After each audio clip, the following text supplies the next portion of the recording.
வணக்கம். நமது ஜோதிட அமைப்பில் நட்சத்திரங்கள் ஒரு மிக முக்கிய பங்கு வகிக்கின்றன. நாம் பிறந்த சரியான நேரம் மற்றும் இடத்தை வைத்து வானத்தில் சந்திரன் எந்த நட்சத்திர கூட்டத்தில் இருந்தார் என்பதை கணக்கிட்டு அதைத்தான் நம்முடைய ஜென்ம நட்சத்திரம் என்று அழைக்கிறோம். இது வெறும் ஒரு பெயர் மட்டுமல்ல, நமது தனிப்பட்ட குணநலன்கள், சிந்தனை போக்கு மற்றும் வாழ்க்கை பாதை என பல விஷயங்களை தீர்மானிக்கும் ஒரு மையப்புள்ளியாகும். மொத்தம் 27 நட்சத்திரங்கள் ஜோதிடத்தில் குறிப்பிடப்பட்டுள்ளன. இவை ஒவ்வொன்றும் தனித்துவமான பண்புகளைக் கொண்டுள்ளன. உதாரணமாக, அஸ்வினி நட்சத்திரத்தில் பிறந்தவர்கள் சுறுசுறுப்பு, துணிச்சல் மிக்கவர்களாகவும், பரணி நட்சத்திரத்தினர் விடாமுயற்சி, கலை ஆர்வம் கொண்டவர்களாகவும் இருக்கலாம். இந்த நட்சத்திரங்களின் பண்புகளை புரிந்து கொள்வதன் மூலம் ஒருவரின் அடிப்படை சுபாவம், விருப்பு வெறுப்புகள் மற்றும் எதிர்கால போக்குகள் பற்றி ஓரளவுக்கு கணிக்க முடியும். திருமண பொருத்தத்தில் நட்சத்திர பொருத்தம் என்பது மிகவும் அடிப்படையான ஒரு காரணி. மணமக்களின் நட்சத்திரங்கள் எந்த அளவிற்கு ஒன்றிப் போகின்றன என்பதை பொறுத்து அவர்களின் தாம்பத்திய வாழ்க்கை எப்படி அமையும் என்று ஜோதிட ரீதியாக பார்க்கப்படுகிறது. இதைத் தவிர ஒவ்வொரு நட்சத்திரத்திற்கும் ஒரு குறிப்பிட்ட திசை உண்டு. நாம் பிறக்கும்போது எந்த நட்சத்திரத்தில் சந்திரன் இருந்தாரோ அந்த நட்சத்திரத்திற்குரிய திசைதான் நம்முடைய வாழ்வியல் ஆரம்ப திசையாக வரும். உதாரணமாக, அஸ்வினி நட்சத்திரத்தில் பிறந்தவர்களுக்கு கேது திசை ஆரம்ப திசையாக வரும். இந்த திசைகள் நம் வாழ்வியல் பல முக்கிய நிகழ்வுகளை, ஏற்ற இறக்கங்களை மற்றும் அனுபவங்களை நிர்ணயிக்கும் சக்தி கொண்டவை. மேலும் ஒவ்வொரு நட்சத்திரத்திற்கும் உரிய தெய்வங்கள், கோவில்கள் மற்றும் செய்ய வேண்டிய பரிகாரங்கள் என்று சில வழிமுறைகளும் உள்ளன. நமது ஜென்ம நட்சத்திரத்திற்குரிய தெய்வத்தை வழிபடுவதன் மூலமும் உரிய பரிகாரங்களை செய்வதன் மூலமும் நம் வாழ்வில் ஏற்படும் தடங்கல்களை நீக்கி நன்மைகளை பெற முடியும் என்று நம்பப்படுகிறது. எனவே நட்சத்திரங்கள் என்பவை வெறும் வானியல் அடையாளங்கள் மட்டுமல்ல, அவை நம் வாழ்வியல் ஒவ்வொரு கட்டத்தையும் பாதிக்கும் ஆழமான ஜோதிட குறியீடுகளாகும். இப்போது 27 நட்சத்திரங்களுக்கு என்னென்ன தனித்துவங்கள் இருக்கிறது என்பதை பற்றி இந்த பதிவில் பார்ப்போம். இந்த பதிவை பார்ப்பதற்கு முன்பு இந்த சேனலை சப்ஸ்கிரைப் பண்ணாதவங்க சப்ஸ்கிரைப் பண்ணிக்கோங்க, பெல் பட்டனை கிளிக் பண்ணி வச்சுக்கோங்க. அப்பதான் நம்ம போடுற பதிவு உங்களுக்கு உடனுக்குடன் நோட்டிபிகேஷன் வரும். சரி, வாங்க வீடியோக்குள்ள போகலாம். மகம் ஜெகத்தை ஆளும் என்று சொல்லப்படுவதுண்டு. ஆனால் எல்லோருக்கும் அந்த யோகம் அமைந்து விடுவதில்லை. மகம் நட்சத்திரத்தில் பிறந்தவர்கள் எப்போதும் தனித்தன்மை கொண்டவர்களாக இருப்பார்கள். சுதந்திர மனப்போக்கை கொண்டிருப்பார்கள். தங்களுடைய விஷயங்களில் மற்றவர்கள் ஈடுபடுவதை விரும்ப மாட்டார்கள். எதையாவது சாதிக்க வேண்டும் என்ற வேட்கை கொண்டவர்களாக இருப்பார்கள். கடவுள் மேல் அதிக நம்பிக்கை கொண்டவர்கள். எந்த காரியத்தை எடுத்துக் கொண்டாலும் சுறுசுறுப்புடன் செய்து முடிப்பார்கள். எப்போதும் உண்மையே பேசுபவர்கள். கோபம் இருக்கும் இடத்தில்தான் குணம் இருக்கும் என்பார்கள். அதுபோல் இவர்களிடம் கோபமும் குணமும் சேர்ந்தே இருக்கும். எதையும் வெளிப்படையாக பேசும் தன்மை கொண்டவர்கள். உள்ளொன்று வைத்து புறமொன்று பேசத் தெரியாதவர்கள். அனுபவ அறிவு நிரம்ப பெற்றவர்கள். நேரம் காலம் பார்க்காமல் மற்றவர்களுக்கு உதவும் குணம் கொண்டவர்கள். இவர்களது நேர்மையே அடையாளமாகவும் பலமாகவும் இருக்கும். கல்வியில் சிறந்து விளங்குவார்கள். மருந்து, மாந்திரிகம், ஜோதிடம், சரித்திரம், தர்க்க சாஸ்திரம், புராணம், இதிகாசம் ஆகியவற்றில் புகழ் பெற்று விளங்குவார்கள். மகம் நட்சத்திரத்தில் பிறந்தவர்கள் எவ்வளவு கடினமான பணியையும் செய்து முடித்து விடுவார்கள். பரந்த மனப்பான்மையும் சிறந்த நிர்வாக திறனையும் பெற்றவர்கள். எந்த பணியாக இருந்தாலும் தானே முன்னின்று செயலாற்ற வேண்டும் என்று எண்ணுபவர்கள்.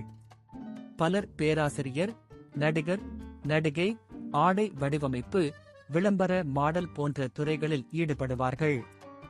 வக்கீல், நீதிபதி, ஜோதிட நிபுணர், வீட்டு உள் அலங்காரம், கட்டிட வடிவமைப்பாளர், புராதான கலாச்சாரம் மற்றும் நாகரிகம் தொடர்பான தொழில்களில் ஈடுபடுவார்கள். எதையும் முன்கூட்டி அறியும் திறன் பெற்றவர்கள் என்பதால் குடும்பத்தில் அனுசரித்துச் செல்வார்கள். காதல் திருமணம் செய்வதை விரும்புவார்கள். இளவயதிலேயே சுக்கிர திசை வருவதால் விரைவில் திருமணம் நடைபெறும்.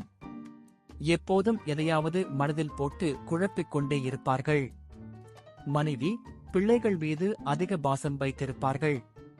இவர்களிடம் உதவி பெற்று வாழ்பவர்கள் கூட முன்னால் முகஸ்துதி பாடிவிட்டு பின்னால் தூற்றிக் கொண்டிருப்பார்கள். இந்த நட்சத்திரத்தில் பிறந்தவர்களுக்கு உடலின் பின்புறம் வலி ஏற்படும். சிறுநீரக பிரச்சனையும் இதய பிரச்சனையும் தண்டுவட பிரச்சனையும் ஏற்பட வாய்ப்புகள் அதிகம். மகம் நட்சத்திரத்தின் அதிபதி கேது.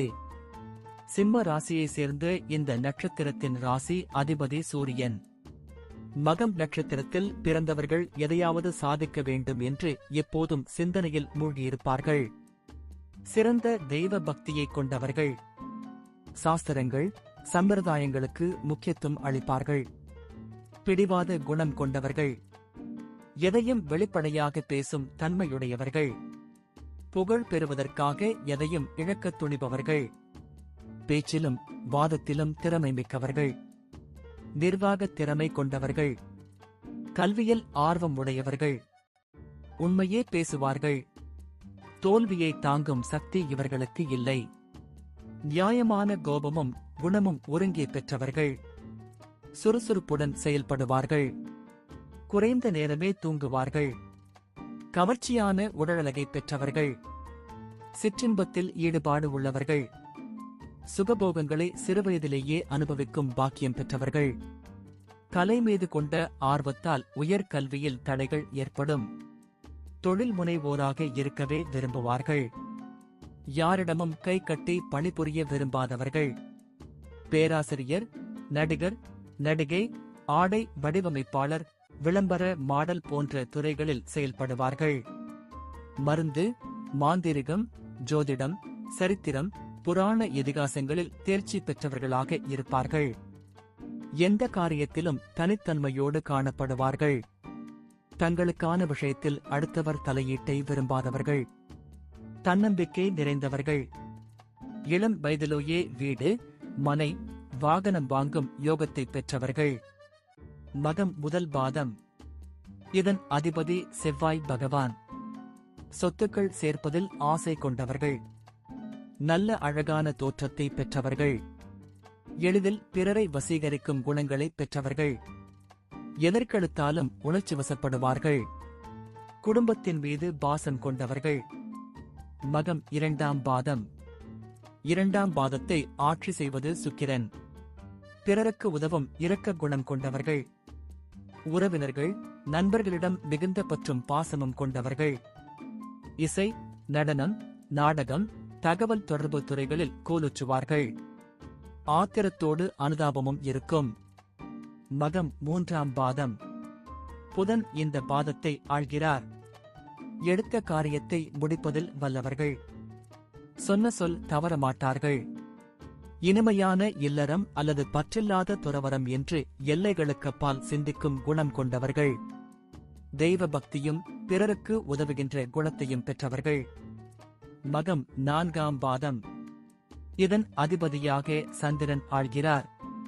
பேராசை, பொறாமை, முன்கோபம் போன்ற குணங்களைக் கொண்டவர்கள். சுயநலவாதிகள். ஆடம்பர வாழ்க்கையை விரும்புகிறவர்கள். நன்றியை மறப்பவர்கள். எப்போதும் தான் முதன்மையாக திகழ வேண்டும் என எண்ணுபவர்கள். மகம் நட்சத்திரக்காரர்களுக்கான கோயில். திண்டுக்கல் மாவட்டம் விராலிப்பட்டியில் அமைந்துள்ள அருள்மிகு மகாலிங்கேஸ்வரர் திருக்கோயில். தாயார் மரகதவல்லி, மாணிக்கவல்லி. மகம் நட்சத்திரக்காரர்கள் தங்களது தோஷங்கள் அகல இத்தலத்திற்கு வந்து இறைவனை வழிபடுகின்றனர். மாசி மகத்தன்று சிவனுக்கும் அம்பாளுக்கும் சிறப்பு பூஜை நடைபெறும். மகம் நட்சத்திரக்காரர்கள் இந்நாளில் வேண்டிக் கொள்வது விசேஷம். நோய் நிவர்த்தி பெறுவதற்காக சிவன் சன்னதியில் நெய் தீபமேற்றுகிறார்கள். வீடுகளில் வாஸ்து குறைபாடுள்ளவர்கள் குறை நீங்க சிறப்பு பூஜைகள் செய்கின்றனர். நன்றி. இப்ப நான் சொன்ன அனைத்து விஷயங்களும் பொது பலன் மட்டுமே. உங்களுடைய சுய ஜாதக அடிப்படையில் சில விஷயங்கள் மாறுபட்டு நடப்பதற்கு வாய்ப்புகள் உண்டு. இருந்தாலும் பெரும்பாலான விஷயங்கள் நான் கூறியபடியே உங்க வாழ்க்கையில் நடைபெறும். இந்த வீடியோ உங்களுக்கு பிடித்திருந்தால் நான் அடுத்த பாகம் 2 எடுக்க தயாராக உள்ளேன். பாகம் 2 வேண்டும் என்றால் பாகம் 2 என்று டைப் செய்யவும். பெரும்பாலான நண்பர்கள் பாகம் 2 வேண்டும் என்றால் விரைவில் பாகம் 2 வீடியோ பதிவு செய்கிறேன். இந்த வீடியோ உங்களுக்கு பிடித்திருந்தால் லைக், ஷேர் மற்றும் சப்ஸ்கிரைப் செய்யுங்கள். பக்கத்தில் உள்ள ஆல் பட்டனை கிளிக் பண்ணி வைத்துக் கொள்ளுங்கள். அப்பொழுதுதான் நாங்கள் போடும் வீடியோ உங்களுக்கு உடனுக்குடன் நோட்டிபிகேஷன் வரும். உங்களுடைய எதிர்கால வெற்றிக்கு என்னோட வாழ்த்துக்கள். நன்றி. வாழ்க வளமுடன்.